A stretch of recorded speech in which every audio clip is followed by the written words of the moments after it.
wheezing miserably, wiping tears. A pile of bloody cloths torn from his shirt tail litters the seat next to him. A gaping, jagged hole in the glass blows a slipstream of wind through the dark back seat, stirring the rags and tossing the young man's blood-matted hair. "Can't breathe right. Can't get a good breath, Rev.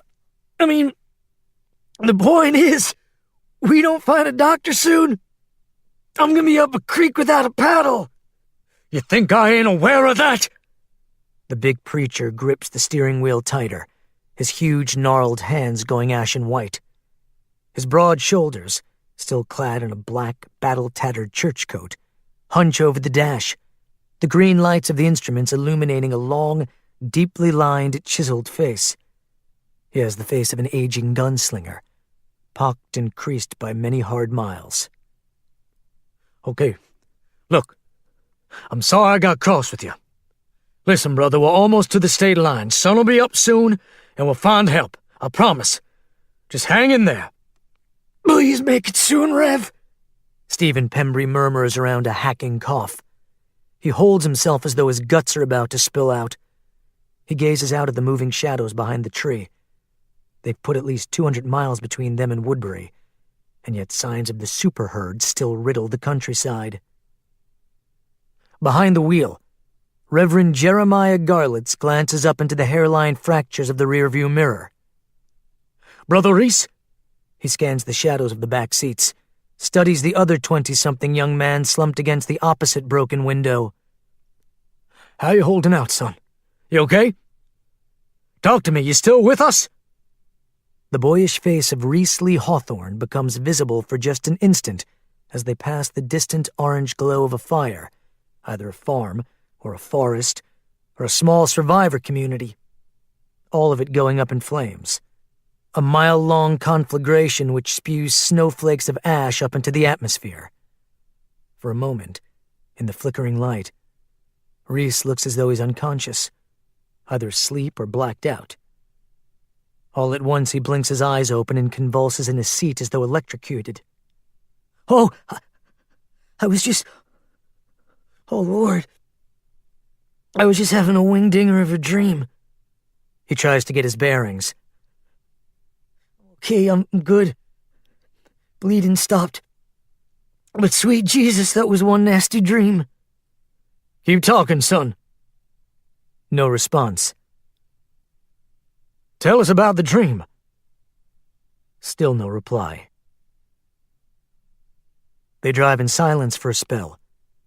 Through the gore-smudged windshield, Jeremiah can see his headlight beams illuminating the rushing white lines of leprous asphalt, mile after mile of wreckage-strewn road churning under them, a never-ending landscape of the end, a desolate wasteland of rural decay after almost 2 years of the plague. Skeletal trees on either side of the highway blur in the preacher's burning, teary gaze. His own ribs pang intermittently with each twist of his midsection, taking his breath away.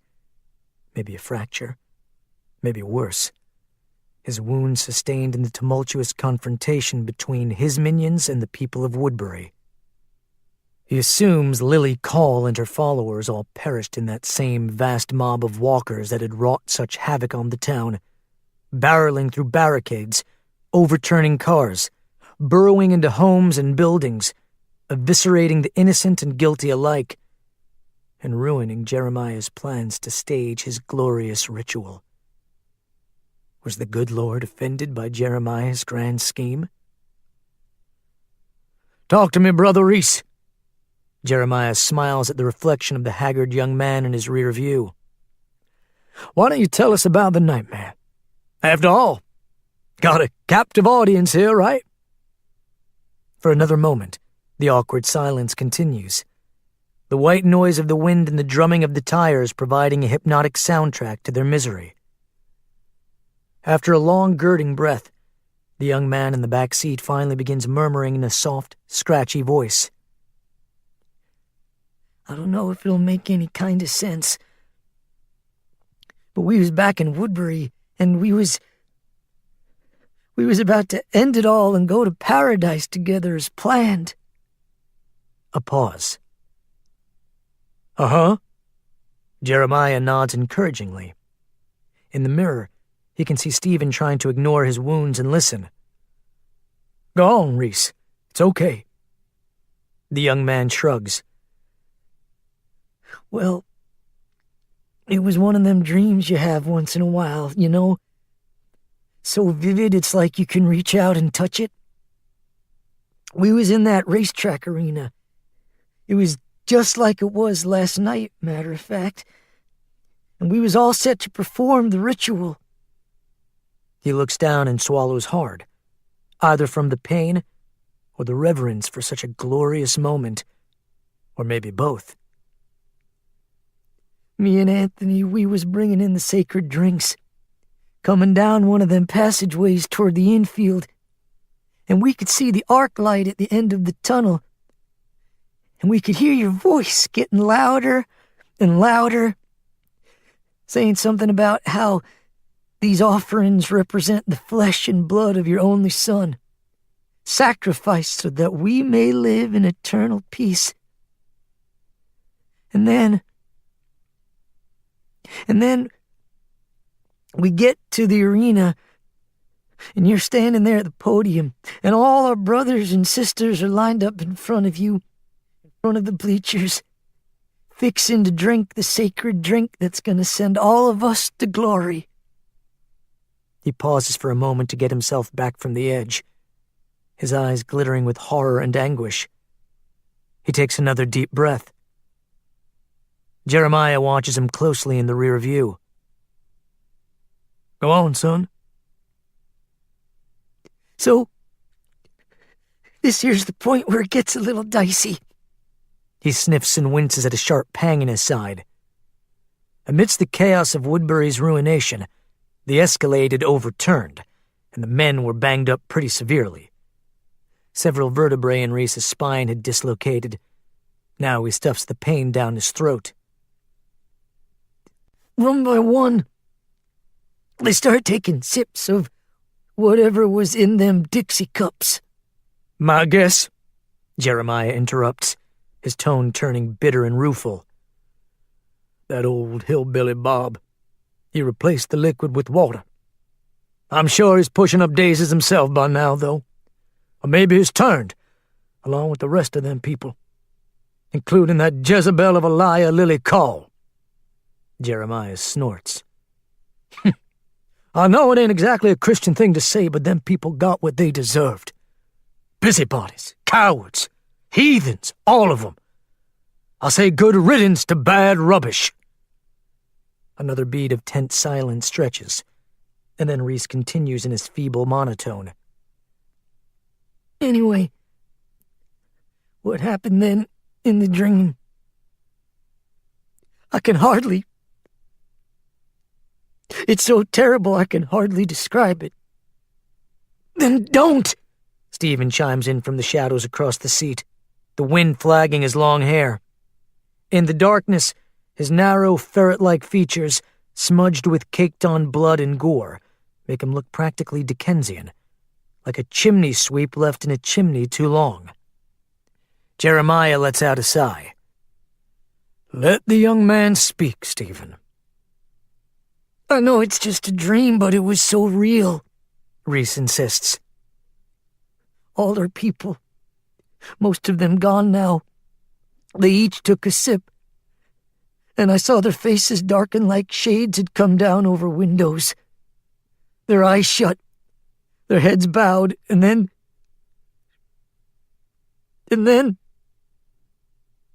He can barely bring himself to say it. They each turned. He fights his tears. One by one, all them good folks I grew up with, Wade, Colby, Emma, Brother Joseph, little Mary Jean, their eyes popped open and they wasn't human no more. They were walkers. I saw their eyes in the dream, white, milky, shiny, like fish eyes. I tried to scream and run, but then I saw... He abruptly goes silent again. Jeremiah shoots another glance at the mirror. It's too dark in the back seat area to see the expression on the kid's face. Jeremiah glances over his shoulder. You okay? A jittery little nod. Yes, sir. Jeremiah turns back to the road ahead. Go on, you can tell us what you saw. I don't think I want to go there. Jeremiah sighs. Son, sometimes the worst things just shrivel up when you talk 'em out. I don't think so. Stop acting like a baby. Reverend, Just tell us what you saw in the goddamn dream! Jeremiah flinches at a stabbing pain in his chest, touched off by the force of his outburst. He licks his lips and breathes deeply for a moment. In the back, Reese Lee Hawthorne trembles, wiping his mouth nervously. He exchanges a glance with Stephen, who looks down and says nothing. Reese looks at the back of the preacher's head. I'm sorry, Rev. I'm sorry. He swallows a gulp of air. What I saw you. In the dream, I saw you. You saw me? Yes, sir. And? You was different. Different? You mean turned? No, sir, not turned. You was just different. Jeremiah chews the inside of his cheek, thinking it over as he drives. How so, Reese? It's kind of hard to describe, but you wasn't human anymore. Your face, it had changed. It had turned into... I don't even know how to say it. Just spit it out, son. I don't... It was a gall-darn dream, Reese. I ain't gonna hold it against you. After a long pause, Reese says, You was a goat. Jeremiah goes still. Stephen Pembry sits up, his eyes shifting. Jeremiah lets out a little puff of air that's part chuckle, part incredulous grunt, but he can't form any kind of response. Or you was a goat man, Reese goes on. something like that. Reverend, it was just some crazy fever dream that don't mean nothing. Jeremiah takes another look at the reflection of the back seat in the rear view, his gaze latching on to Reese's shadow-draped face. Reese gives a very uncomfortable shrug. Looking back on it, I don't even think it was you. I guess it was the devil. It sure as shit wasn't human. It was the devil in my dream, half man, half goat, with them big curved horns, yellow eyes. And when I laid my own eyes on him in the dream, I realized... He stops himself. Jeremiah looks at the mirror. You realized what? Very softly now. I realized that Satan was running things now. His raspy voice, raked with the fear, is so low as to be barely a whisper. And we was in hell. He shudders slightly. I realized this is the afterlife we're in now. He closes his eyes. This is hell. And nobody even noticed the changeover. On the other side of the back seat, Stephen Pembry braces himself, waiting for the inevitable explosion from the man behind the wheel. But all he hears is a series of low, breathy sounds coming from the front seat. At first, Stephen thinks the preacher's hyperventilating, maybe going into some kind of cardiac arrest or seizure. Chills stream down Stephen's arms and legs, the cold terror constricting his throat, when he realizes with great dismay that the huffing, wheezy noises are the beginnings of laughter. Jeremiah is laughing. All at once the preacher tosses his head back and lets out a chortle, a full-bodied guffaw that takes both the young men completely aback, and the laughter builds. The preacher shakes his head in hilarity, slams his hands down on the steering wheel, hoots and cackles and snorts with great lusty abandon, as if he just heard the funniest joke imaginable. He's just begun to double over with uncontrolled hysterics when he hears a noise and looks up. The two men in back cry out as the Escalade's headlights illuminate a battalion of tattered figures shuffling directly into their path. Jeremiah tries to swerve out of the way, but he's going too fast, and there are far too many of the dead. Anybody who has struck a walker with a moving vehicle will tell you the worst part is the sound. While it's undeniable that witnessing such a horrible sight is no easy thing, and the stench that engulfs one's conveyance is unbearable, it's the noise that lives in the memory. A series of greasy, crunching sounds that brings to mind the thunk of an axe through cords of rotting, termite-infested wood. The horrible symphony continues as the dead are ground to paste beneath the moving chassis and wheels, a quick series of dull pops and cracks as mortified organs and bladders are squashed, bones turn to kindling, and skulls burst open and flattened, mercifully bringing an end to the torturous journey of each monster. This hellish noise is the first thing that registers with the two young men in the back seat of that battered, late-model Cadillac Escalade. Both Stephen Pembry and Reese Lee Hawthorne let out great yawps of shock and revulsion, holding on to the seat backs with vice-like grips as the SUV bucks, shudders, and fishtails across the slimy detritus. Most of the unsuspecting cadavers go down like dominoes, pulverized by the 3 tons of careening Detroit metal. Some of the excess flesh and hurling appendages tumble across the hood, leaving ghastly leech trails of rancid blood and fluids on the windshield. Some of the body parts go pinwheeling into the air, arcing across the night sky. The preacher remains silent and hunched, his jaw set, his eyes fixed on the road.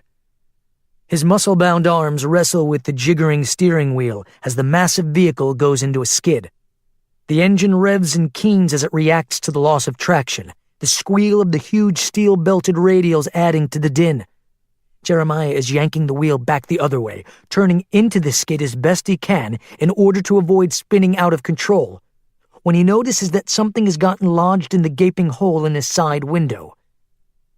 The disembodied head of a walker, only inches away from his left ear, its rictus of teeth chattering softly, has gotten caught on the jagged maw of broken glass, and now the thing ratchets and gnashes its blackened incisors at the preacher, fixing its silver diode eyes on him. The sight of it is so grisly, so awful, and yet so surreal, the creaking jaws snapping at him with the hollow, autonomic force of a ventriloquist's dummy, that Jeremiah lets out another involuntary chortle, this one akin to a laugh, but darker, angrier, edgier, tinged with insanity. He jerks away from the window, registering over the space of a single instant the fact that the reanimated cranium was torn from its upper body upon impact with the SUV, and now, still intact, continues to go about its business of seeking live flesh, forever seeking, forever masticating, swallowing and consuming, and never finding nourishment. "Look out!" The scream comes from the flickering darkness of the rear seats, and in all the excitement, Jeremiah can't identify the source, whether it's Stephen or Reese, but the issue is moot, because the preacher essentially mistakes the meaning of the cry. In the split second over which his hand shoots out and fishes through the contents of the passenger seat, rifling through the maps, candy wrappers, rope, and tools, frantically searching for the 9mm Glock, he assumes that the warning cry is an admonishment to look out for the snapping jaws of the amputated head.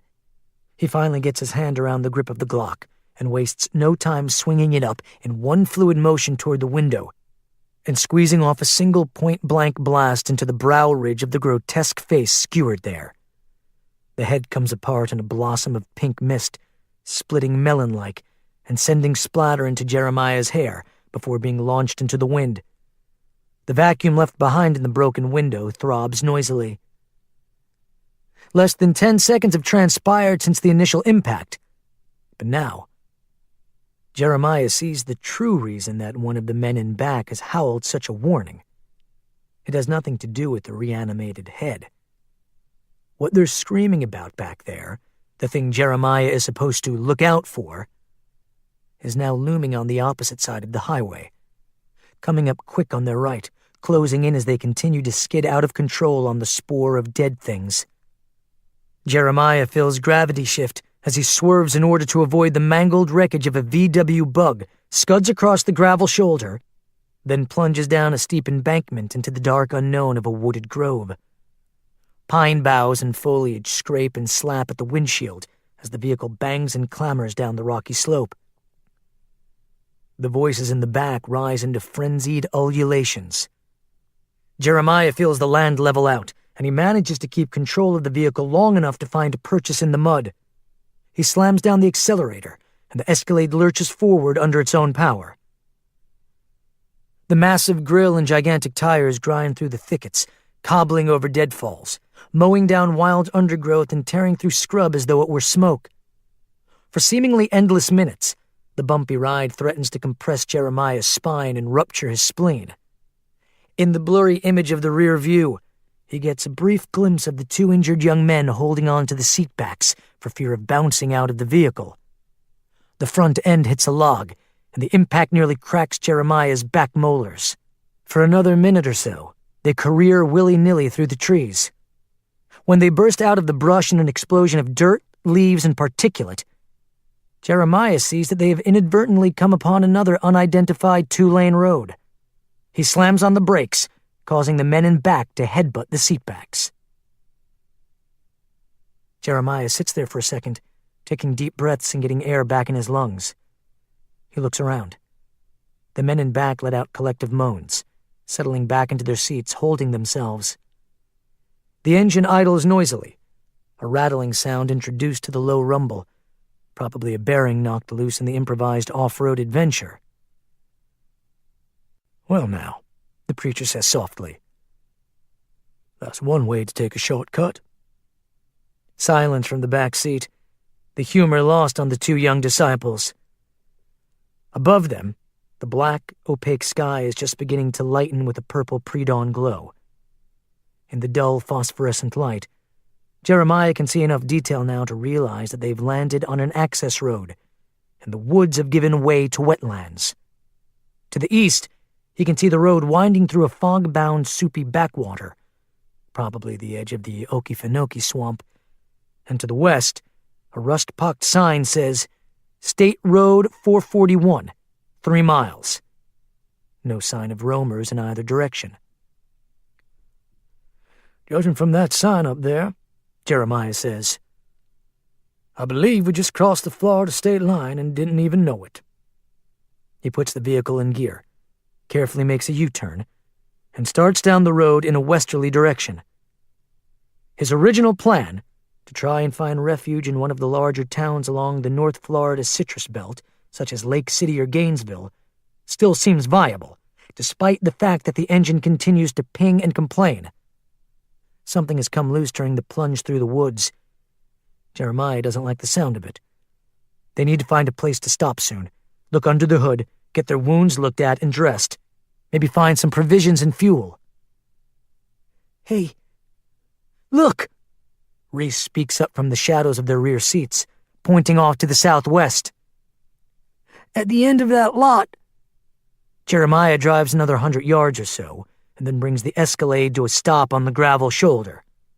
He kills the engine, and silence crashes down on the Escalade's interior. Nobody says anything at first.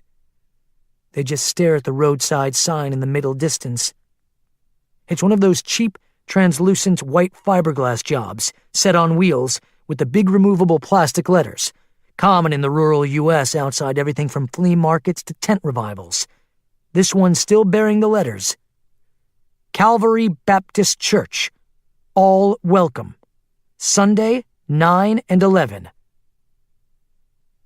Through the spindly cypress trees and columns of pines that line the two-lane, Jeremiah can see the luminous white gravel of a deserted parking lot.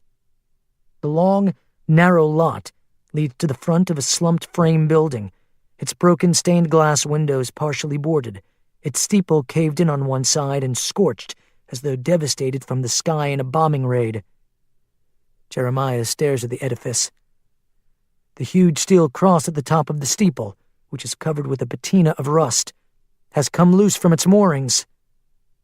It now lies upside down, dangling by the remaining threads of its rotted hardware. Jeremiah stares. He gets very still, gazing up at that ruined, up-ended cross, the sign of satanic influence. But the symbolism of an upside-down cross is only the beginning. Jeremiah realizes that this may very well be a sign that they've been left behind. And this is the rapture. And the world is their purgatory now. They must deal with what remains, like junkyard dogs, like vermin scouring a sinking ship. They must destroy or be destroyed. "Remind me," Jeremiah says at last, almost under his breath, not taking his eyes off the building in the distance. One of the windows in the rear has a dull yellow incandescent glow behind it, the chimneys spewing a thin wisp of smoke up into the lightening sky. "How much ammunition did y'all manage to scavenge before we left Woodbury?" In the rear seats, the two young men give each other a quick look. Reese says, "I got one of them 33-round mags for the Glock, and a box of 2 dozen 380s for the other pistol, and that's it." "That's more than I got," Stephen grouses. "All I managed to grab ammo-wise was what's in the Mossberg, which I think is like 8 rounds, 6 maybe." Jeremiah picks his Glock up from the seat, counting the number of times he's fired since they left Woodbury. He's got 6 rounds left. "All right, gentlemen. I want you to bring all of it, all the hardware locked and loaded." He opens the door. "And look alive."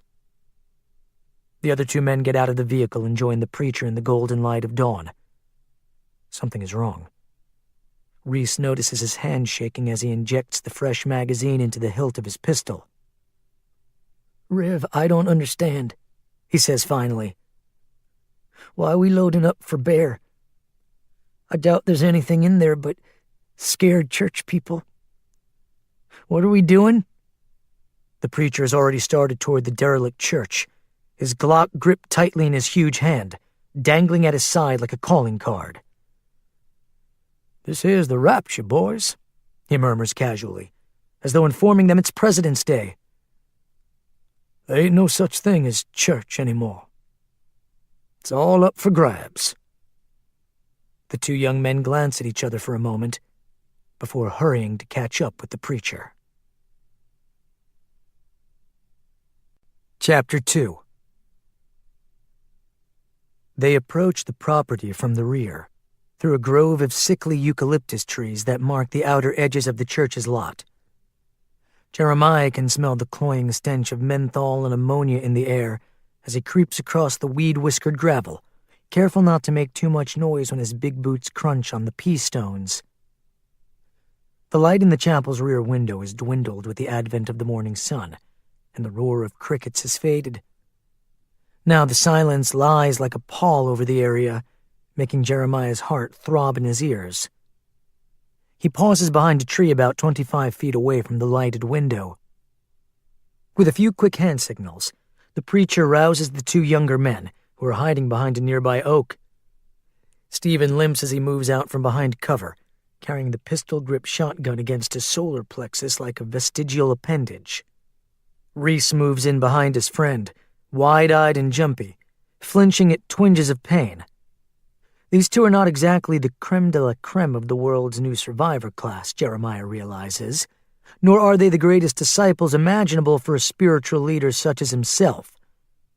But perhaps the preacher should see these young men as they truly are. Clay to be molded in this new world, this hell on earth. As Jeremiah's old man used to say, quoting Thessalonians chapter 5, verse 1, "The day of the Lord will come like a thief in the night, and while people are saying peace and safety, destruction will come on them suddenly, as labor pains on a pregnant woman, and they will not escape." Jeremiah issues another signal, stabbing a finger at the rear of the building. One by one, the three men move in toward the small wood-sided annex off the rear of the chapel, Jeremiah in the lead, his pistol gripped in both hands, muzzle downward. The closer they get, and the more the sun dawns over the horizon, the more they realize something isn't right. The windows of the rear building, the rectory or the deacon's quarters maybe, are lined in aluminum foil.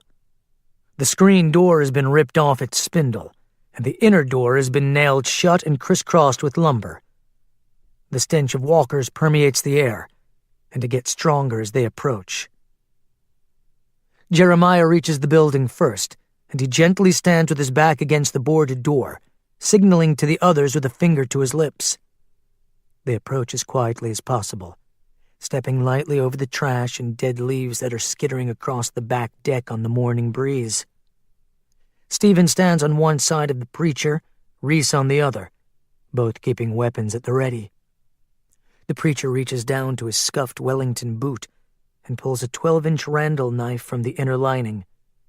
He carefully wedges the point under one of the boards near the door's latch and yanks.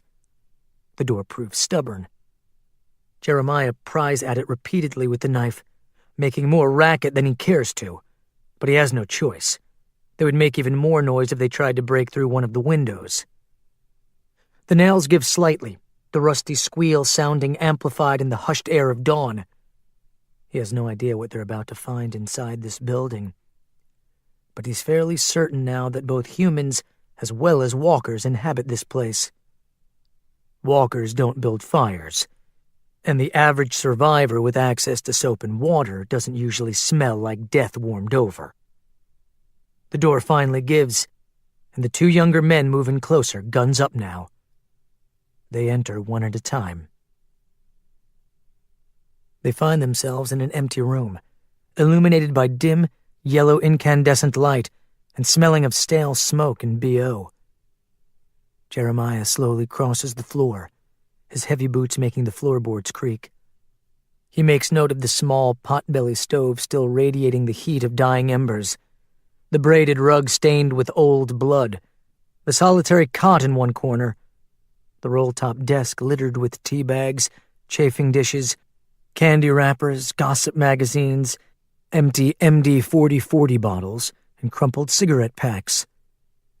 He goes over to the desk and looks down at a display of playing cards arranged in the classic solitaire pattern. It looks like somebody, very likely a single person, was here only a moment ago and left in a hurry. A noise from behind an inner door suddenly yanks at Jeremiah's attention. He whirls. Reese and Stephen both stand across the room, gazing sheepishly back at their leader. Again, Jeremiah puts a forefinger to his lips, giving them the shush sign. The two men wait by the door, eyes aglow with nervous tension. On the other side of the door, shuffling noises build, the telltale, languid dragging of clumsy feet. There's also the reek of mortified flesh as acrid as methane, and it's getting stronger. Jeremiah recognizes the noises as well as the odors, a number of undead trapped in an enclosed space, and he turns and points to Stephen's shotgun. A few silent hand gestures later, Stephen understands that he's supposed to blow the lock off the door, and Reese is supposed to back them both up. Neither young man is very happy about this plan. Stephen looks ashen, and Reese is drenched in sweat, both of them nursing severe wounds and perhaps even internal bleeding. Neither seems very gung-ho about fighting off an undetermined number of biters. But Jeremiah is an irresistible leader. The mere look in his eyes enough to quell any dissension in the ranks. He holds 3 fingers up. He begins to count down. 3, 2. A pale blue hand covered with mold bursts through a weak spot in the lumber. Nothing in reality ever seems to play out the way Stephen Pembry imagines it will. As a sickly, skinny kid growing up in Macon, Georgia, he lived the life of a pint-sized Walter Mitty, always rehearsing his heroic exploits, standing up to bullies, saving fair maidens from evildoers, and generally being a badass. But life on the playground can quickly short-circuit your fantasies, and many black eyes later, Stephen turned to God and free weights to build up his resistance to the real world. He was never going to be Superman, but he would always be able to defend himself. Unfortunately, the devil has a way of throwing curves at a person, and ever since the plague broke out, Stephen Pembry has constantly been thwarted. Like the time he got that woman killed in Augusta, or the time he dropped that fresh clip of ammo down the sewer grating and got chewed out for days by Brother Jeremiah. Even now, Stephen feels the world around him quickly gaining an advantage. He trips on his backward shuffling feet and falls to the floor. The pain in his ribs explodes, the injury jostled by the impact. The Mossberg goes spinning. At the same time, another pair of hands have thrust their way through the busted slats of the door, and Jeremiah has pulled something from his boot. Stephen watches as the dull gleam of a buck knife streaks through the air.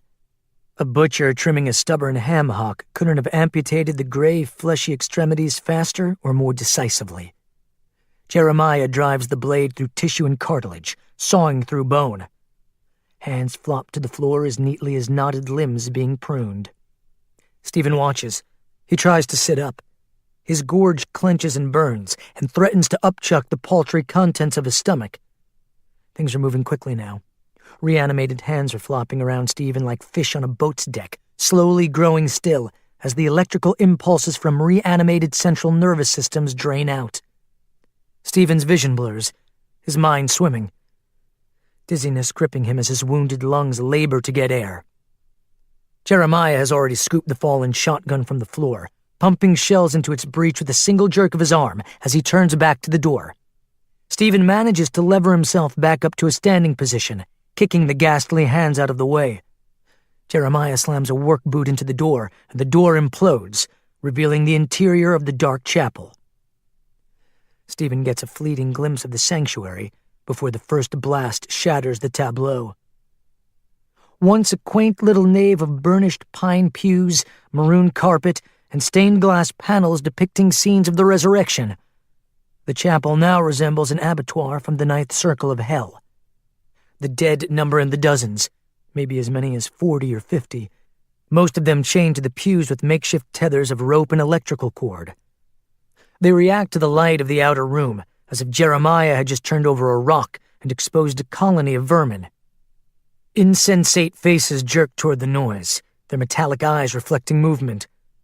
Most of the parishioners sport their Sunday best, off-the-rack woolen suits and bargain basement sundresses, fancy hats and wilted corsages, and the sight of their formal garb seizes Stephen's heart. Most of the dead appear to have once been African-American, although the lividity and gray rigor mortis of death have homogenized and camouflaged their original ethnicity. Stranger still, in that terrible instant before the first flash of the 12-gauge, Stephen sees that somebody apparently tried to minister to these beings after they reanimated. Hymnals, their bindings cracked, lie open in front of each captive like dead birds. Morsels of food, pieces of roadkill or unidentifiable human remains, are scattered in the pews next to each being. Candles still burn in the sanctuary on Advent stands at the front of the room on the modest little altar. Somewhere, the buzz of a live microphone drones. The air smells of mortified sewage perfumed with acrid disinfectant. It almost appears as though an outside party has tried in vain to keep the daily services going. Stephen gets one final glance at Jeremiah before the air lights up and the look on the preacher's face is horrifying. A mixture of sorrow, rage, loss, madness, and regret. The look of a man confronting the merciless abyss. Then the shooting starts. The first blast flashes and takes the closest walker down in a puff of cranial tissue, the shell ripping through skull and taking a chink out of the lintel above the door. 3 subsequent blasts boom in the flickering gloom, making Stephen's ears ring and vanquishing the other 3 creatures who had apparently managed to slip free of their bonds. Already covered with blowback, his anguished face stippled and splattered, Jeremiah now moves deeper into the chapel and starts in on the others. It takes only a few minutes, the air flashing like a fireworks display, as Jeremiah goes from pew to pew, either vaporizing skulls or thrusting his Randall knife through putrefied nasal cavities before the parishioners even get a chance to bite at the air. Stephen staggers toward the open doorway to get a better view, and he notices Reese just inside the chapel entrance, crouched on the floor, gaping in horror at the proceedings. Jeremiah has the strangest look on his face now as he finishes off the last of the monsters with hard, quick slashes of the knife. The Mossberg has been emptied, 8 shells of tactical shot peppering the walls behind heaps of moldering flesh.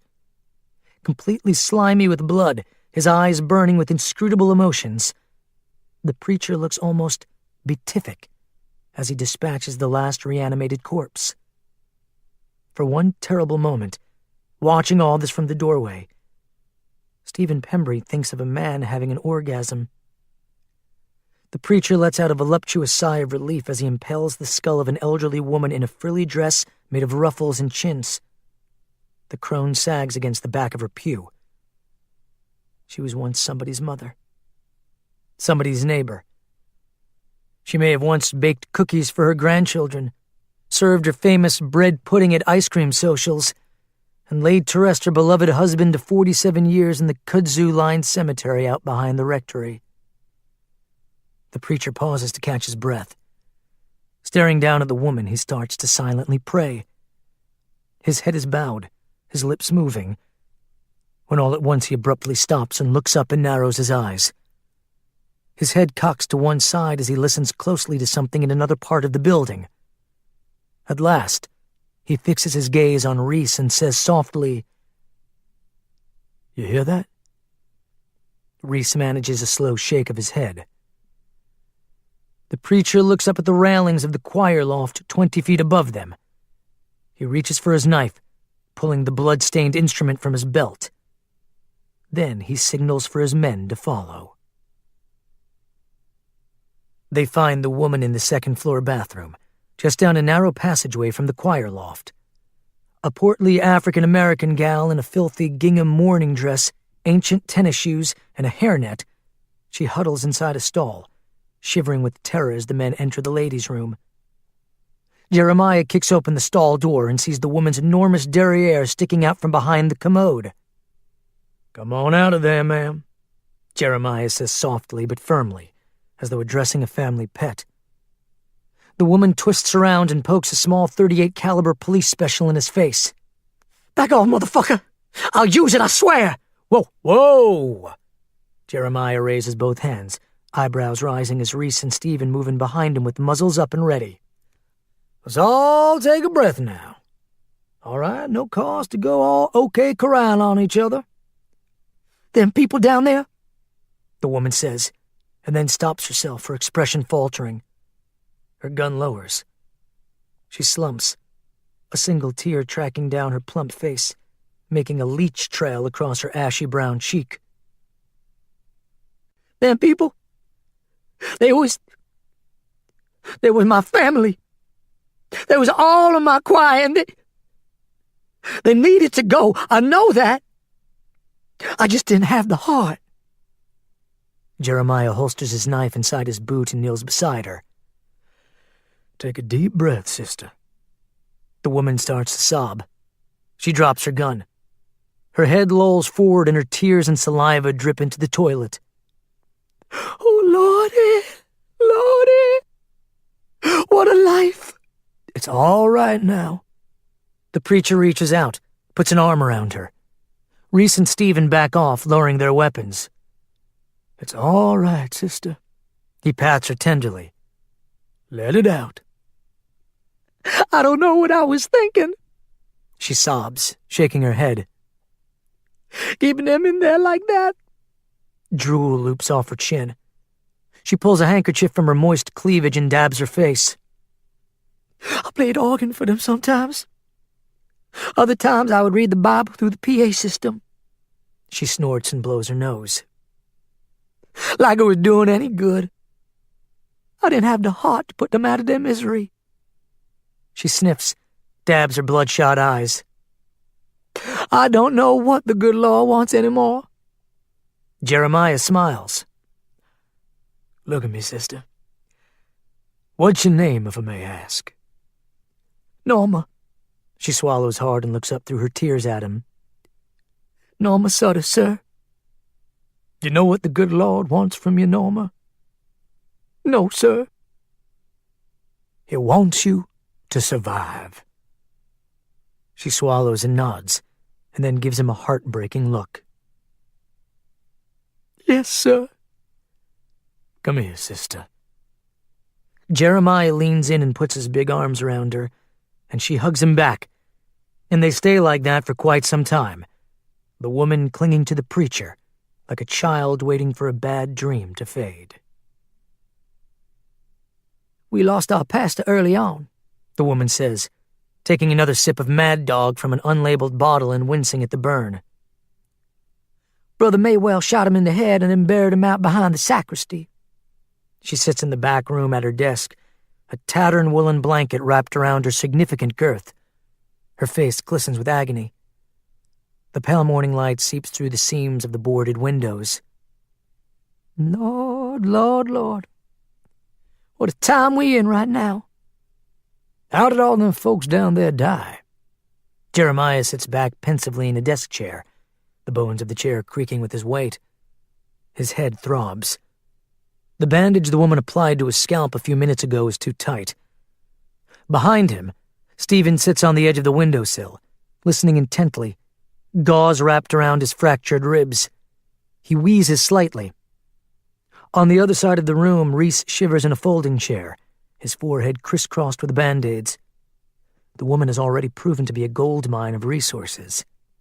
In addition to medical supplies and first aid kits, she has stashes of canned goods, batteries, candles, dry clothes, bedding, liquor, cigarettes, tools, reading material, an extra box of .38 caliber rounds for the police special, and 3 sealed boxes of newly printed hymnals that will never be opened and never be sung. The woman hangs her head. It only takes one, she says softly. Pardon? She looks up at the preacher. Before this whole tribulation started up, I was a damn teetotaler. Drinking had gotten the better of me, so I quit. It only takes one drink, they used to say at them meetings. She shakes her head slowly and looks down, the immensity of her grief making her shoulders slump and her lower lip tremble again. Even after the outbreak, we kept on with the services. Even after Reverend Helms passed, we kept on. We just figured, that's what you do. She pauses. Jeremiah leans forward on his swivel chair. Go on, sister. She breathes in a pained breath. One day, one of our regulars, a family, they brought in a kid with them to our Sunday service. Kid had been bit. She pauses, swallows the urge to weep. Guess they thought the law would take care of things. It only takes one. Know what I'm saying? It took less than a week for it to spread. This screaming. Y'all should have heard it. I locked them all in the chapel. It was all that I could think of doing. Before long, I was the last one. Holed up in this dirty-ass office, all by my lonesome, listening to the scratching and clawing. Pause. I guess you get so you don't hear no more. Reese speaks up from across the room. Why didn't you just get on out of here? Pack up and leave. She chuckles ruefully. I don't know if y'all haven't noticed, but a person's odds ain't too good out there all alone. Silence. Jeremiah smiles at her. Well, you ain't all alone no more. The woman gives Jeremiah a look. You is a big one, ain't you? Yes, ma'am. Heard them calling you brother and Rev. You a preacher too? Yes, ma'am. Guilty as charged. He sniffs, tries to put the tumult of the past few days into words. I had a grand vision once, and the good Lord decided it didn't measure up, and it left us all behind. She cocks her head at him. You one of them rapture preachers? Right at this moment, I don't rightly know what I am. She shudders. You sure seem to know what you were doing down there in that chapel. I'm sorry you had to see that. She chews on the inside of her cheek, thinking, pondering. She gives Jeremiah a strange look. Can I trust y'all? Jeremiah looks at the others, then looks back at the Zoftig choir mistress. Yes, ma'am, you can trust us. You got my word on that. The black woman purses her lips. Reason I ask? I might know a way we can improve on our situation a little bit. She looks around the room at each man. It's a long shot, but if y'all are up to it, we just might make it. She takes their silence as a sign of mild interest, so she explains further. Chapter 3. It takes them the rest of that day to find enough fuel to get them where they need to go. They pack a wheelbarrow and 3 large satchels with supplies, including a 25-gallon container of gasoline from the tool shed behind the building. By the time the light in the southwestern sky has begun to soften, fading from pale gray to pink over the coastal backwaters of the Panhandle, they're ready. They slip outside through the rectory's side door and creep single file along the edge of the property. Jeremiah takes the lead, periodically glancing over his shoulder for any sign of the herd that had stumbled upon the highway around the state line. He carries his Glock with a full magazine. Crickets roar, and the dusky air gets clammy and cool on the back of Norma's neck as she follows them toward the abandoned Escalade.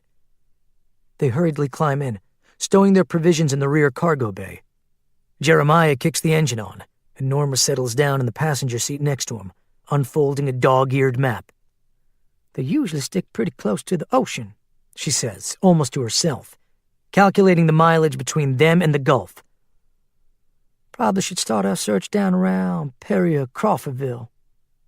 She senses movement ahead of them, through the windshield, on the road, and glances up in time to see a couple ragged shadows emerging from the woods about 100 yards away, drawn to the noise of their engine. The garbled growls can be heard above the drone of crickets, the smell like a faint pall of garbage on the breeze. Norma feels a slight hitch of chills in her solar plexus. Considering the fact that the world has been infested with these things for almost 2 years now, she still hasn't seen that many of them out in the open like this. She feels like Rip Van Winkle, as though she's been asleep inside that church for 100 years, and now the light and space of the outdoors is making her dizzy. The preacher gooses the accelerator, and the Escalade lurches away. Norma sinks into her seat as they roar down the road, swerving to avoid the half a dozen or so walkers now skulking out of the woods and blocking their path. They sideswipe one of the creatures, tearing a chunk out of its shoulder and the side of its face, splattering gore up across the glass of her window. You get used to it, sis, the preacher mutters after Norma flinches. The woman takes deep breaths, smooths her dress across her wide belly, and tries to avoid looking at the splatter outside her window. Flecks of bone chips, a long smudge of black bile. I ain't sure a person could ever get used to this crazy-ass shit, she comments. Night falls, and the darkness deepens behind the trees on either side of the road. Most of the streetlights in this part of the country have gone the way of the internet and broadcast television, so the road gets darker and darker as they head south toward the steaming thickets and festering swamps of the coastal lowlands. The going is slow. Most of the 2-lane is crowded with rusted-out wreckage and the carcasses of cars and trucks so old now that the weeds and switchgrass have begun to grow up through the metal endoskeletons. The 2 young men in the back seat breathe heavily, thickly, half asleep, while the preacher drives and softly hums gospel hymns. They had passed around the beef jerky and grape Kool-Aid a few minutes ago, their standard supper fare while on the run, and now their bellies growl and their eyelids droop with exhaustion. Sitting in the shotgun seat, her plump, tawny hands folded nervously in her lap, Norma is still trying to wrap her brain around this good old boy preacher who calls himself Brother Jeremiah. On one hand, he seems trustworthy enough, friendly, a good listener, courteous, and capable of single-handedly taking out an entire chapel full of reanimated corpses. But on the other hand, he seems like a walking time bomb. A human hair trigger that could go off at any moment. The sad fact is, Norma Sutters doesn't have a large array of options. Staying hunkered down in that claustrophobic rectory for the rest of her life, listening to the drooling groans of the dead in the next room while she drained the last of her Mad Dog supply, was quickly beginning to lose its charm. Watching the preacher clean house back there with that big hunting knife had given Norma a strange sort of charge, a cathartic release. But now it's starting to worry her a little bit. If this dude is capable of such violence, God only knows what he's capable of doing to a plump little sister girl from Macon with flat feet and no living relatives. But Norma also knows that she would never be able to find the caravan on her own. She really has no choice but to go along with these scruffy-ass men and hope for the best. Fortunately, Norma has grown accustomed to taking risks. Born poor and fatherless in the Pleasant Hill area of South Macon, the youngest in a family of 6 kids, she quit school her sophomore year in order to support her family after her mama passed. She played organ in bars and taverns, sang the blues in horrible places, and took a lot of shit from men who thought they were better than her. Maybe that's why she never hooked up with anybody. She saw men at their worst, drunk, abusive, arrogant, getting thrown out of clubs, throwing their weight around, acting like babies. Her faith got her through those years, and led her to a job as assistant choir director at Calvary Baptist in Jasper, Florida. This was where she had hoped to find men at their best. God-fearing men, decent men, faithful men. No such luck. Here the men were just as bad, but now the shenanigans were coated with a slimy veneer of hypocrisy. Miles Littleton was the exception. Who would have thought a 23-year-old former meth head from Atlanta, a convicted car thief who had gotten clean in rehab and gotten right with the Lord at Calvary Baptist, would restore Norma's faith in men? Miles was the little brother whom Norma Sutters had always wished for, and their relationship had blossomed in those quiet months before the turn, a friendship both platonic and healing. Unfortunately, after the outbreak had taken everything to hell on a horse, Miles had started raving to Norma about this magical caravan that he had heard about from Pastor Helms. Norma hadn't believed a word of it. Reverend Helms had been known to tip a few now and again, and after the Walkers had gotten to the minister, there was nobody left to confirm these tall tales. But young Miles had been such a believer that he had finally decided to set out on his beat-up muscle car to find the travelers. Norma had always believed that one day he would return to save her. But that day had never come. Now she's putting all her chips down on the hopes that Miles hadn't been crazy, and he's still alive and the caravan is real. That sign back there said, "Cross City 12 miles." Norma glances up from the map and gazes out the side window at the stewing darkness of Dixie County, Florida. I got a feeling we're getting close. The vast patchwork of wetlands passes in a blur on either side of them, the land oozing a low blanket of methane, as gray as mold and clinging to the shadows of pine thickets and gullies like dirty lace. The air smells briny and rotten with dead fish. Every few miles they pass the ruins of a small town or a wreckage-strewn trailer park. No signs of survivors in these parts, though. Only the occasional silhouette of an upright corpse shambling through the trees, its eyes like twin yellow reflectors in the darkness. "We can't just keep burning gas all night," Stephen says from the back seat, his voice all cranked up with pain and panic. "And we can't just go on feelings." "We're in the right ballpark," Norma persists. "Believe me, gonna be hard to miss 'em." "Do we know exactly what we're looking for, though?" Jeremiah grips the steering wheel with his huge hands, his jaw working overtime on a piece of gum, snapping and chewing compulsively as he drives. "For instance, how many vehicles they got in this convoy?" "No idea. But it's quite a few, I can tell you that for sure." "That's pretty general." "They'll be easy to spot," Norma says, gazing out at the darkness. "Our best bet is to just follow the coast. They like to keep close to the water." "Why is that?" She shrugs. "According to Miles, they keep their eyes peeled for ships, or any possible way they might get their asses the hell out of this place. Most of the big boats around here have been destroyed in the hurricane that hit a couple years ago, so it's a long shot they're gonna find anything. Reese speaks up from the back. Why didn't this Miles dude come back for you? Norma glances down at the floor mats. We had a little bit of a falling out. She wipes her mouth. It was my fault, and I ain't too proud of it. After a pause, Reese says, But why didn't you try and find these people yourself? She glances over her shoulder at him. Travel alone in this god-awful backcountry crawling with deaf folks? Silence returns to the Escalade's dark interior as they all chew on the prospects of being alone and isolated in a forest full of walkers. They're about to give up the search when they start to climb a gentle slope, at first so gradual it's almost unnoticeable, up the side of a vast, malodorous landfill. The barren, trash-strewn scrub land to their left reaches across miles of sandy berms, all the way down to the deserted, ghostly boardwalks that wind their way along the beaches. The sky has begun to bruise pink with pre-dawn light, and the preacher has just started to say something when Norma sees the first faint streaks of red dots on the distant haze. Wait! Wait! She points a plump finger down at the far dunes of ashen white sand winding along the coast, the surface so pocked and windswept it resembles the dark side of the moon. There! See him? Where? The preacher cranes his neck, slowing the vehicle down to a crawl. I don't see a thing. About a half a mile up yonder, see?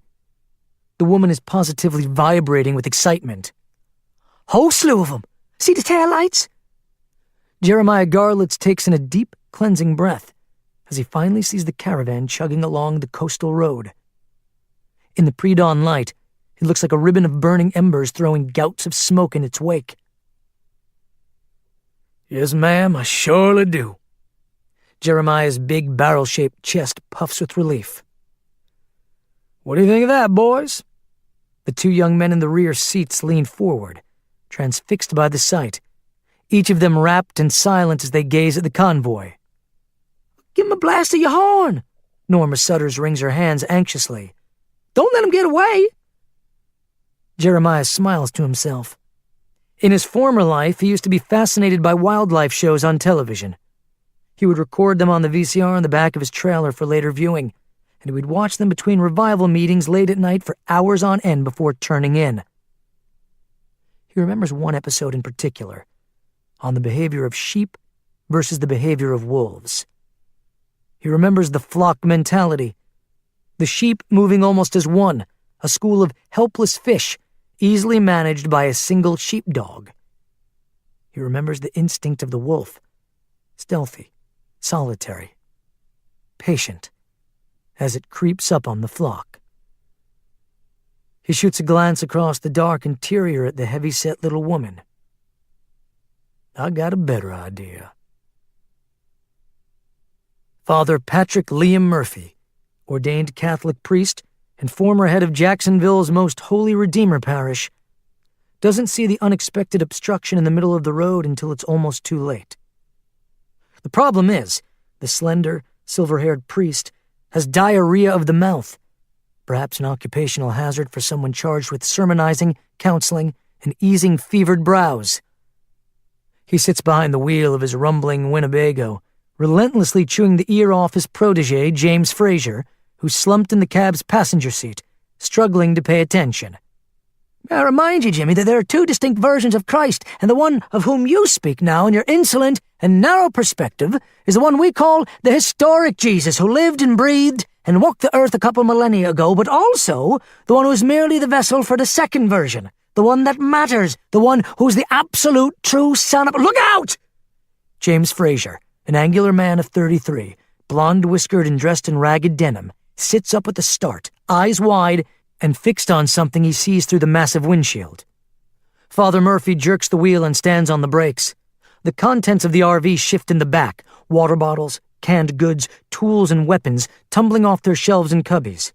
Both men slam forward as the trailer skids to a sudden halt. The priest flops back in his seat, blinking, breathless. In his side mirror, He sees the long line of vehicles behind him, pickup trucks, RVs, four-wheelers, and a few sedans, forming a chain reaction of lurching skids, the members of the caravan screeching to a stop, one by one, in a billowing cloud of carbon monoxide. Dear Lord, what's this? The priest sucks in a breath, still gripping his steering wheel, as he tries to focus on the figure standing blithely in their path less than 20 yards ahead of them. The man is tall, Caucasian, dressed in a tattered black suit, and has one of his big muddy Wellington boots propped up on the front fender of a fancy Cadillac SUV, the big black kind often used by shadowy government types, which is currently parked and idling in the middle of the road. The strangest part of this tableau is that the man is smiling. Even from this distance, the man aims his big, ultra-bright grin at the convoy's lead vehicle, as though preparing to sell a new line of Fuller brushes. James goes for his .38, which is stuffed down one cowboy boot. Go easy, Jimmy. Go easy, son. The priest takes a deep breath, waving off the weapon. Approaching 60, Father Murphy still wears his collar underneath a worn Notre Dame sweatshirt, his hangdog face deeply lined and whiskered with a ruddy beard. His pouchy eyes radiate a certain kindness, along with the swollen lividness of a lifelong drunk. This appears to be a group of the living, and there's no reason to believe they're not friendly. James shoves the short-barreled pistol under his belt. You stay here, Father. I'll go. The priest puts his hand up. No, Jimmy. I'll go. You tell Leland to keep us cool and tell the rest of the group to stay in their vehicles. The younger man reaches for his walkie-talkie as the priest climbs out of the cab. Over the next 30 seconds, the amount of time it takes the scrawny beanpole of a priest to climb out the cab door, struggle down the running board steps, and scuffle across 20 feet of pavement in his ancient Florsheim's, a chemical reaction occurs. Unseen, subtle, undetectable to anyone other than the two gentlemen coming to face each other in the middle of the asphalt two-lane. It bubbles up within the priest unexpectedly, unbidden, and as powerful as an electrical charge passing through his brain. He instantly dislikes this fellow. "Morning, Padre," the man standing in the middle of the road says, with a gleam of neighborly congeniality in his deep-set eyes. The priest can see others behind the tinted glass of the Escalade. A woman, a couple of men, their moods and demeanors unknown. Their hands are hidden, their spines rigid, their muscles coiled. "Hello there." Father Murphy forces a smile. He stands ramrod straight, his rheumatic joints aching, his hands curled into fists at his side. He can feel the eyes and ears of his people on the back of his neck. They need fresh souls and strong backs to help with the maintenance and fuel runs and heavy lifting involved in keeping the caravan moving. At the same time, they must be careful. A few bad apples have passed through the group in recent months and have threatened its very existence. "Something we can help you with, sir," the priest says to the stranger. The 1,000-kilowatt smile brightens. The man shoots his threadbare cuffs as though beginning a sales meeting. "Didn't want to sneak up on you back there." He sniffs and casually spits. "You never know who you're going to run into out here in the wilds of Walker country. You folks seem to have it down to a science. Traveling in that little cavalcade of yours, always moving, safety in numbers, no moss growing on y'all. It's sheer genius, you ask me." "Thank you, son." The priest keeps his artificial smile plastered to his face. "That's a honey of a vehicle you got there." Thank you for that." "That a caddy?" "Yes, sir. 2007 Escalade XL, runs like a top." "Looks like it's been in some rough scrapes." "Yes, sir, it surely has." The priest nods pensively. "What can we do for you, son? You seem like a man has something on his mind." "Name's Garlitz. Jeremiah Garlitz, fellow shaman and holy soldier like yourself." The priest feels a twinge of anger. "Always good to meet a fellow minister." "Had a church down in Jacksonville, then lit out after the turn. Tried to keep it up." He jabs a thumb at the battered SUV behind him. Now all that's left of the Pentecostal people of God is them two good old boys in there, along with a real nice lady from a church up in Jasper. Uh-huh. Father Murphy scratches his chin. He knows what's coming, and he doesn't like it one bit. It doesn't feel right. What can we help you with? We got a little extra biodiesel if that would be something you'd be interested in. Maybe some bottled water.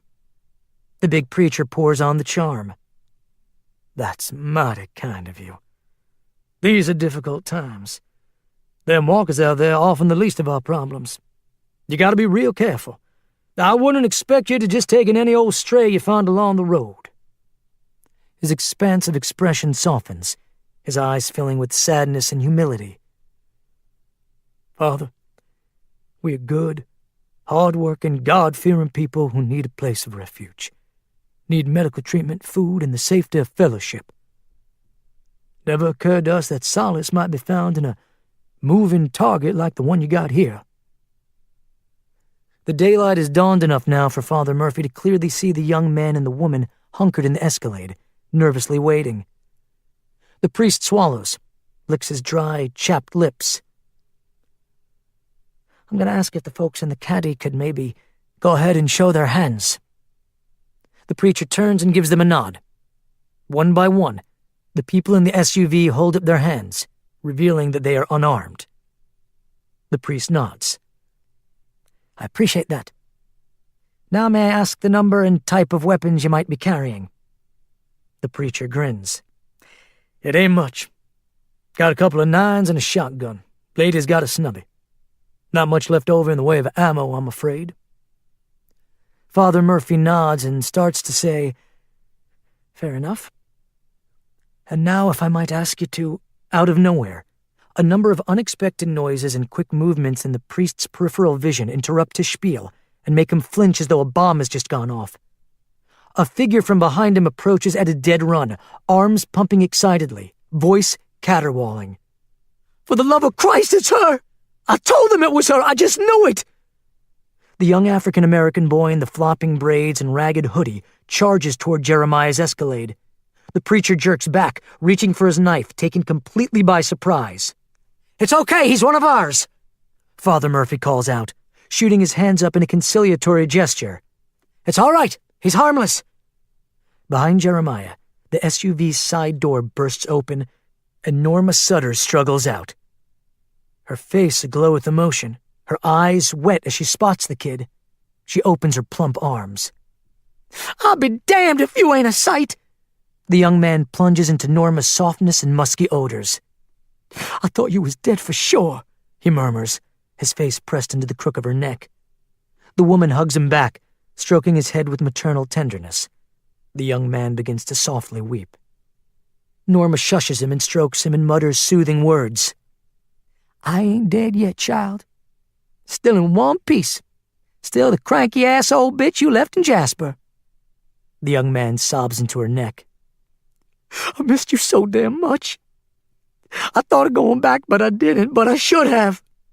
I'm a chicken shit, that's all. Too scared, too proud. And you said I'd be back with my tail between my legs. I just didn't. Norma shushes him and strokes his braided hair. That's enough now. Everything's gonna be okay. That's enough now, child. She glances over at Jeremiah. She gives the preacher a furtive look. What's the deal, preacher man? We stand with these folks or what? Jeremiah looks at Father Murphy, and the old Irishman shrugs and then smiles. Looks like you're already part of the family. The transaction is seamless. Within minutes, the two groups come together, pool their resources, and Jeremiah and company begin to build goodwill, getting to know the other members of Father Murphy's traveling caravan. By noon that day, the procession is pulled back onto the road, continuing its endless looping journey across the Panhandle, as though the preacher and his people had always been part of the group. Nearly a week passes without incident. They travel mostly during daylight hours, resting their bodies and machines at night within the confines of caves and clearings. Jeremiah makes a special point to introduce himself to each and every member of the caravan. There are 33 in all, commandeering 15 vehicles, including 6 full RVs and 3 heavy-duty trucks. There are 4 children under the age of 12, 5 married couples, and a few senior citizens. They have an impressive array of weaponry, much of it scavenged from Camp Blanding, a deserted military base outside Jacksonville, and they have enough canned goods to last another 6 months if rationed carefully. The Alpha Dogs are mostly good old boys from Central Florida, blue-collar tradesmen with dirt under their fingernails and sun-reddened faces, and Jeremiah instantly ingratiates himself with these hillbilly types. He speaks their language: God, guns, and whiskey, and he further solidifies his place in the pecking order by pitching in with vehicle maintenance. The preacher once worked as a grease monkey in a service station as a teen, and the skills serve him well here. Reese and Stephen also show their willingness to get their hands dirty by going along on numerous side trips and detours to obtain the raw materials for cooking up more fuel. Up until now, the members of the caravan have been able to keep the engines running with a combination of crude biodiesel, which they produce in a modified still in the rear of the lone flatbed truck, and the precious last gallons of standing gasoline in the storage tankers and underground reservoirs of abandoned gas stations and marinas across northern Florida. Jeremiah marvels at the amount of cooking oil still sitting in worm-eaten roadside diners and deserted restaurants along the way. But the pickings are getting slimmer and slimmer, and the grim reality is creeping into the demeanor of the caravan. Nobody is making more oil or canned goods or tires or spare parts or gasoline or any other durable good you can name. And that's the elephant in the room. The sand is running out the bottom of the hourglass. Everybody senses it, feels it, and ruminates on it without ever really talking about it. Each morning, well before dawn, as the caravan fires back up and the vehicles rumble away from the night's bivouac, Jeremiah ponders this grim reality. Driving the Escalade in the tail position, engulfed in clouds of exhaust and dust as the convoy snakes its way through the swampy coastal backwaters and walker-ridden fishing villages, Jeremiah gets a lot of thinking done. These are indeed the end times, the glorious terrors of the rapture. And these hapless Bedouins are the poor souls who have been left behind. If God wants Jeremiah to remain, to scuttle across festering hellscapes, eking out a meager existence, starving and wasting away until it all turns to dust, so be it. He will take advantage of this tumultuous time. He will be the one-eyed king in the land of the blind. He will prosper. Then, everything changes one evening at a deserted KOA camp a couple miles east of Panama City.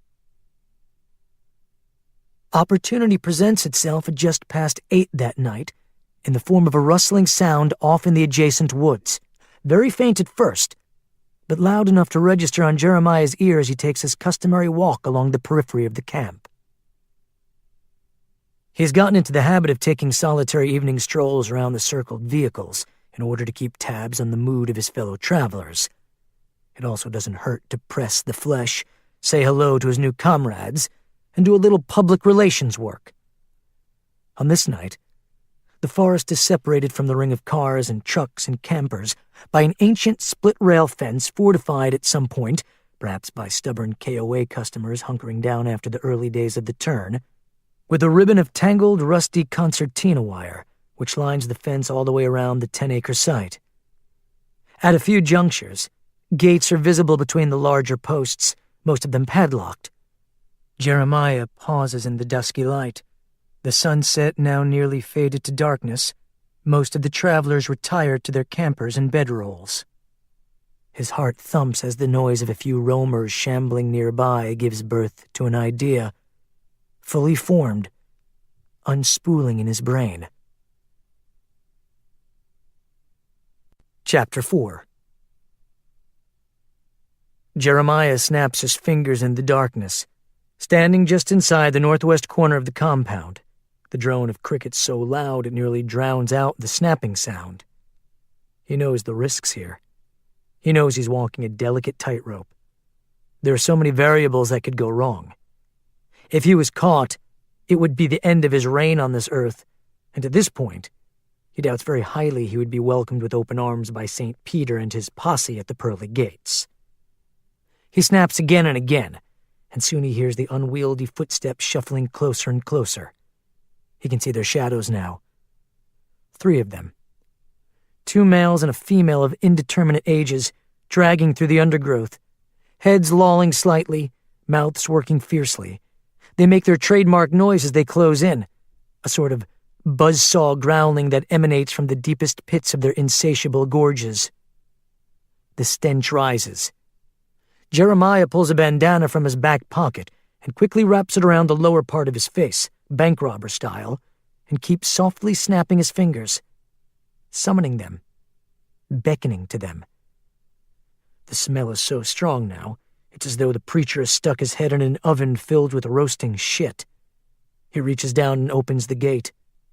Timing is critical here. Like baboons in a cage, the creatures can start to get noisy if aroused, and even if they remain fairly docile and silent, their odor alone could easily draw a fellow caravan member out of a trailer. Snapping out a brisk rhythm with his thumb and forefinger, Jeremiah starts backing away from the fence, discreetly ushering the monsters through the gap. They stay bunched together, the 3 of them, as they enter the northeast corner of the compound. One of the males is missing its left eye, a ragged pouch of arteries and pulp dangling down. The female looks as though she had been in her 80s before she turned, her flaccid, wrinkled flesh dangling now on her bones like turkey waddle. Each of their mouths churn and gnaw at the air, their feral jaws looking as though they could easily tear into metal. Collectively, the 3 of them smell of graves under a compost heap. Jeremiah quickly and quietly leads them toward the rear door of Father Murphy's RV. The final part of Phase 1 proves the trickiest. Jeremiah reaches the trailer first, with about 50 feet between him and the walkers, which is not much. At the rate the creatures are shambling toward him, the distance will be crossed in less than a minute. He carefully, silently, stealthily tries to open the rear door without making a sound. "Dang it," Jeremiah whispers under his breath when he realizes the door is locked. The Catholic bastard is probably in there masturbating to kiddie porn. The walkers close in, reeking and groaning softly, their shuffling footsteps growing louder and louder. Jeremiah reaches down to his Wellington and draws the Randall knife, and then hurriedly pries at the seam between the screen door lock and the trailer's jamb. A soft click signals the breach as the walkers get close enough to raise hackles on the back of Jeremiah's neck. He turns and opens the trailer door, letting a dull bruise of incandescent light spill out across the darkness. Snoring sounds come from the shadows of the trailer. The monsters swarm toward the door, the lamplight reflecting off their nickel-plated eyes. Jeremiah stands behind the door, his hand on the grip of his 9mm just in case one of them goes for his throat. Luckily, they seem drawn to the odors of living flesh and noises inside the RV, and one by one, they lurch toward the doorway.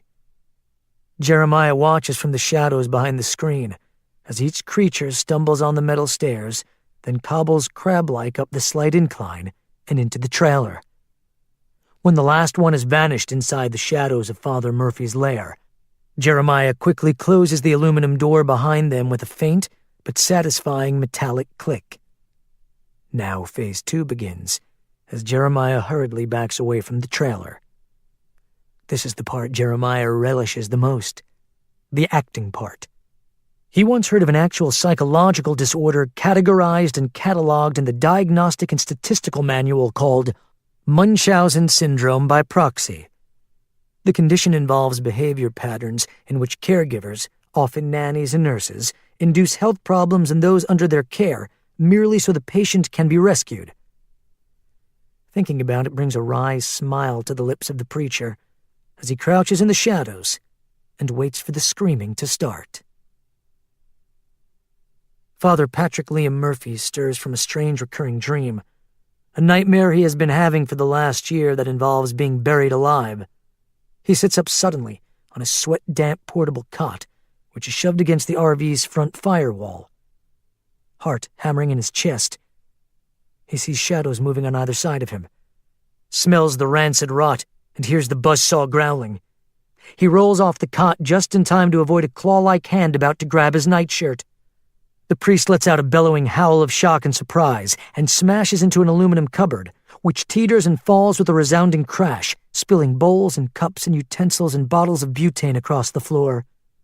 He realizes far too late that he's trapped, alone in his trailer with 3 monsters, that his gun is on the other side of the room, and that he left the lantern on the bedside table burning when he drifted off after his nightly pint of cheap whiskey. The impact of the falling cupboard causes the lamp to tip and fall on one of the creatures, the kerosene instantly catching the thing's pant leg on fire. The air crackles and fills with hellish odors as the priest moves on instinct now. Rolling away from another cold, dead hand slashing down at him, he crawls toward the cab and suddenly finds a long metal barbecue fork that has fallen off a nearby shelf. Something grabs his leg, and cold goose flesh spreads across the bare skin of his ankle for a single instant before he reacts. He jerks his leg back before the female can get her slimy incisors into his flesh, and he howls again and says something garbled and inarticulate to his one dear Lord and Savior. Then, Father Murphy plunges the fork into the eye socket of the female, the tines sinking into the pulpy meat of the dead occipital. Black matter bubbles and oozes around the hilt of the fork as the female instantly sags and collapses to the floor. Her desiccated body now as still as a sack of laundry. The priest twists around and madly crawls toward the front cab enclosure, still unharmed, still unbitten. Behind him, in the flickering light of the fire, the 2 males freeze at the sound of footsteps. A figure appears outside the back door. "Padre!" An all too familiar voice. To the priest, a voice like fingernails clawing across slate. "Padre, I'm coming!" The door bangs open with the force of a huge Wellington boot kicking it in. A big man in a black suit fills the doorway. The 2 male walkers stagger, clawing at the air, the fire sparking and climbing up the leg of the older one. Reverend Jeremiah Garlitz raises his 9mm pistol and squeezes off 2 shots in quick succession at point-blank range. The blasts take off the tops of the creature's skulls, sending pink mist spraying against the inner walls of the RV. The monsters collapse, the flames exploding in a blossom of sparks. "Are you okay?" Jeremiah scans the dark living space for the priest. He sees the flames creeping across the floor. "Talk to me, Padre!" Jeremiah removes his coat and pats out the fire. "Padre, where are you?" From behind the fallen cot, the Irishman lets out a meek little chuckle. "That was interesting. Thank Christ." The big preacher rushes over to the upended cot. He kneels by his fallen comrade. Jeremiah's eyes already shimmer with emotion as he cradles the priest's head. "Are you bit?" "Don't think so." Father Murphy tries to move, but his arthritic joints are frozen, seized up with pain. He needs a drink. He pats his arms, his midsection, feels his neck. He looks at his hand. No blood. "I think I got lucky this time, if you can call this lucky." Outside the trailer, the sounds of voices and footsteps fill the air. "Don't try to move," Jeremiah says. "We're gonna get you help. You're gonna be fine." "Why are you looking at me like that?" A bolt of panic travels down the priest's spine. "What are you doing?" "Why are you? You're gonna be fine. You're a tough old cuss, gonna outlive us all." Father Murphy feels the cold steel of a Glock's muzzle under his ear. "What are you doing? Why in God's name are you holding your—" The sudden and unexpected blast is the last thing Father Patrick Murphy hears. The priest's skull erupts, the bullet passing through his brain and blowing back wet splatter in Jeremiah's face. The big man flinches. The bullet passes through the priest and chews a hole in the RV ceiling, puffing fiberglass and metal shards in a tuft of filaments. The explosion makes Jeremiah's ears ring, almost drowning out the footsteps closing in from outside. Several sets, each one hastening across the yard toward the priest's RV. Someone hollers Father Murphy's name. Jeremiah springs into action. He shoves the priest's body to the floor, lurches across the enclosure, and grabs the shriveled remains of the old female. He drags the corpse by the nape over to the priest. Within seconds, Jeremiah has clamped the walker's teeth down upon the priest's exposed ankle. Ragged incisors pierce the skin. Phase 3. Quickly. Now. Working up tears is easy. With all the adrenaline sluicing through his body, the thrill of this impromptu coup d'etat, he spontaneously breaks into artificial sobs, his lungs heaving, genuine tears welling up, salt sting burning his eyes. A face appears in the rear doorway, the fair-haired young man named James. Father? Father Murphy? Jeremiah gazes up, the blood spatter on his face mingling like watercolors with his tears. James, I'm sorry. He got... Oh, Jesus. Jeremiah shakes his head and cradles the priest in his arms. He got bit. How the fuck? He begged me to put him down. And I didn't want to do it, but he begged me. And we prayed together. But how did I recite the last rites for him the best I could remember them? Oh, Jesus. James Fraser climbs into the living chamber, choking on his shock and tears. How the hell did they get in? Jeremiah lets out a raspy sigh of agony, bowing his head in an Academy Award-worthy performance. Dear God, I just don't know. Oh, Jesus. Jesus, sweet Jesus Christ our Lord, James babbles, and kneels and puts his hand on the dead priest. Dear Lord, in this hour of sorrow, please take his soul in the bosom of your kingdom and deliver him. Oh, Jesus! The young man slumps to the floor, weeping convulsively, as Jeremiah tenderly strokes his shoulder. It's okay. Let it out, son. The crying carries out into the night and echoes up into the black sky. The other caravan members, now gathering by the open doorway, stand paralyzed.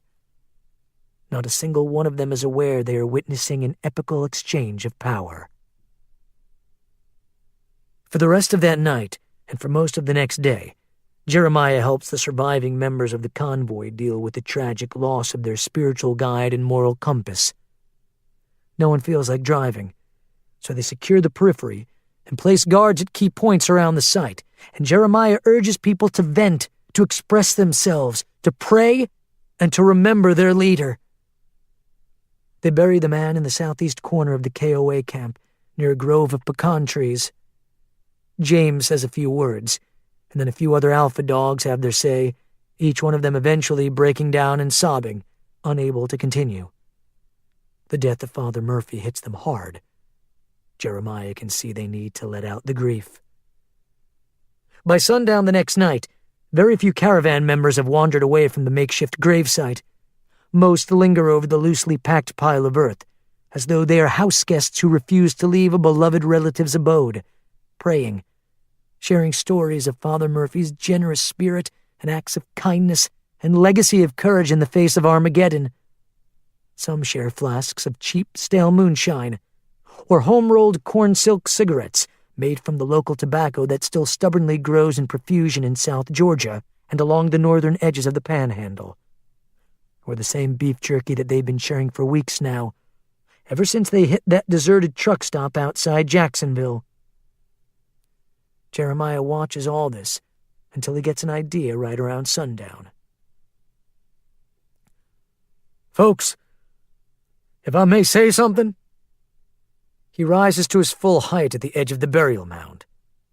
Still dressed in his black morning suit and threadbare tie, he looks more than ever like a strange government man from another age, a revenue agent or an auditor come to take stock of the caravan's books. He holds a leather wine bota filled with the same awful whiskey he's been sharing for hours with James Fraser, Norma Sutters, Leland Burress, and Miles Littleton. I know it ain't my place to speak at such a solemn and important occasion such as this. He looks around the group with a humble, contrite expression. I didn't know the Padre even remotely as well as y'all. I have no right to say anything on his behalf. All I want to say is, you measure a man not by what he makes in his life. You measure a man by what he leaves behind. And let me tell you, old Patrick L. Murphy left behind a whole mess of love and one great big dream. He pauses, and this is Jeremiah Garlitz's genius. the ability to hold an audience with well-chosen silence. He lets silence work like a river cleaves mountains, like a tiny sapling takes root and grows into an enormous redwood. He makes love with silence.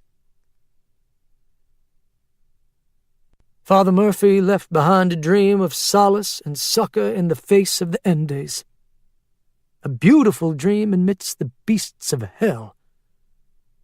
A dream of something more than survival. He left behind a dream of life. He wanted y'all to flourish. Together. Moving, always moving, like a stream turns into a river and a river turns into the sea. More silence. Some listeners begin to clear their throats, fight tears, and bow their heads. They need this. They need to release something, and the silence gives them permission. They listen so closely to the silence, Jeremiah feels as though he can hear their heartbeats. I don't know about you all, but in my short, sweet time with the Padre, I realized he knew something that I didn't. He knew the key to paradise. And no, I ain't talking about heaven right now. I'm talking about paradise on earth. Even amid these desecrated times, these horrible ruins, he held the key to paradise, and you know what that was?